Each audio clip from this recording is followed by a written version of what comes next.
तो क्यों ना हम कुछ एग्जाम्पल देखें। चलिए सबसे पहला एग्जाम्पल क्या कैलकुलेट करना है, हमको कैलकुलेट करना है work done in converting 1 gram of ice eight -10 degree Celsius into steam eight 100 degree Celsius.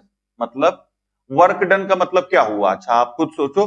यहां वर्क डन का मतलब ये हुआ कितना हीट देना पड़ेगा। आप देख सकते हैं स्क्रीन पे क्या है, पहले आइस है, आइस को हम हीट कंटिन्यूअसली दे रहे हैं, वो आइस धीरे धीरे धीरे धीरे मेल्ट होता है, मेल्ट होने के बाद में वाटर में कन्वर्ट होता है, वाटर में कन्वर्ट होने के बाद में फिर टेम्परेचर फर्दर इंक्रीज होता है, वो जाके स्टीम में कन्वर्ट होता है।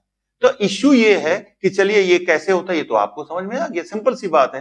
कैसे कैलकुलेट करेंगे, बस इसको ध्यान से सुन लो आप। ये वाला एग्जाम्पल जो आपने प्रीवियस में जो अभी देखा थ्योरी पॉइंट, वो अगर आपके दिमाग में है और इसको ध्यान से सुन लोगे, ये चैप्टर लॉक हो जाएगा आपका, ये चैप्टर हमेशा के लिए लॉक हो जाएगा, कभी आप इसका क्वेश्चन गलत नहीं करेंगे। तो सबसे पहले वर्क डन, वर्क डन का मतलब कितना हीट रिक्वायर्ड है, कितना हीट रिक्वायर्ड है ये कैलकुलेट करना है। सो आइए सबसे पहले देखते हैं यहां पर कितना हीट रिक्वायर्ड है। सबसे पहले हमारे पास क्या है, -10 डिग्री सेल्सियस का आइस है, -10 डिग्री सेल्सियस का आइस है।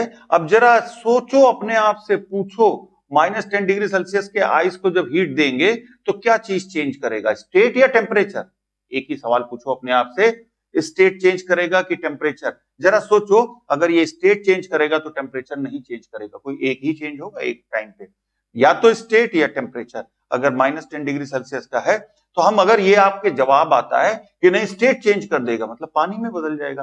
पानी -10 डिग्री सेल्सियस का जनरल कंडीशन में पॉसिबल नहीं होता, पॉसिबल हो सकता है पर वो सर्टेन प्रेशर वगैरह के कंडीशंस होती है। इन जनरल तो -10 डिग्री सेल्सियस का आइस -10 डिग्री सेल्सियस के वाटर में नहीं चेंज होगा। तो क्या करेगा, ये आइस अपना टेम्परेचर बढ़ाएगा, कहां तक जाएगा, 0 डिग्री सेल्सियस तक जाएगा। क्या हीट रिक्वायर्ड होगा, mc delta T, mc delta theta. अच्छा चलो भाई, आइस तक पहुंच गए 0 डिग्री सेल्सियस का। अब फर्दर हीट दोगे तो क्या करेगा, अब इसको 0 डिग्री सेल्सियस पे क्या करना पड़ेगा, मेल्ट होना पड़ेगा। बिल्कुल सही है, Q इक्वल्स टू ml। चलो भाई, वाटर मिल गया 0 डिग्री सेल्सियस का। अब वाटर 0 डिग्री सेल्सियस का है, हमको पहुंचना स्टीम तक था, फिर फर्दर यहां पर Q इक्वल्स टू ml हो गया, Q2। अब वाटर को 0 से कहां पहुंचना है, 100 पे पहुंचना है। क्या करेगा ये वाटर, अपना टेम्परेचर रेस करेगा, और अब हम यूज करेंगे MCW। CW मतलब specific heat for water, S से दिखाओ या C से दिखाओ, doesn't matter. Delta theta change in temperature हो गया। चलो भाई, वाटर भी मिल गया हमको 100 डिग्री सेल्सियस का। फर्दर हम क्या करेंगे, इसको हीट करेंगे तो ये कहां कन्वर्ट होगा, जाके स्टीम में। स्टीम का टेम्परेचर भी वही रहेगा जो वाटर का है, भाई एक ही बदलोगे ना। या तो स्टेट, इस बात को यहां हम लिख देते हैं, या तो स्टेट, इसीलिए हिंदी में लिख रहे हैं, या तो स्टेट और या टेम्परेचर। इसको आप अपने टेबल के सामने लिख लेना, जहां पढ़ते हो स्टडी टेबल है, पेपर में लिख लेना। ये बहुत बहुत बड़ी लाइन है इस चैप्टर के लिए। अगर इस लाइन का मतलब आप समझ गए, बिल्कुल समझ लो चैप्टर हो गया आपका, क्लियर हो गया। या तो स्टेट या टेम्परेचर, एक ही चीज एक टाइम पे बदल सकती है, फिर फर्दर स्टेप में जरूर आप बदल सकते हैं।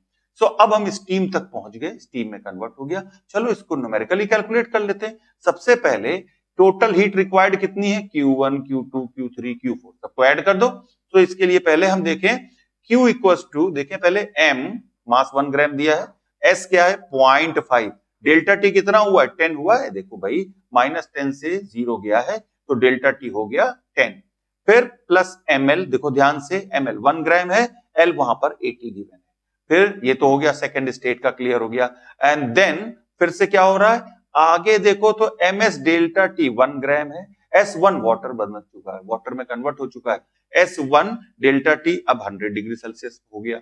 इसके बाद में यहां पर देखें, अगला स्टेप अभी और है, Q1 Q2 Q3 Q4, ml का मतलब अब स्टीम में कन्वर्ट हो रहा है, M 1 ग्राम है और ये हो गया 540। इसका मतलब ये वाला Q1 देख लिया हम लोगों ने, MC डेल्टा टी या MC delta theta, Q2 M LF हो गया, Q3 MCW हो गया यहां पर, MCW डेल्टा थीटा, और लास्ट में Q4 ML हो गया।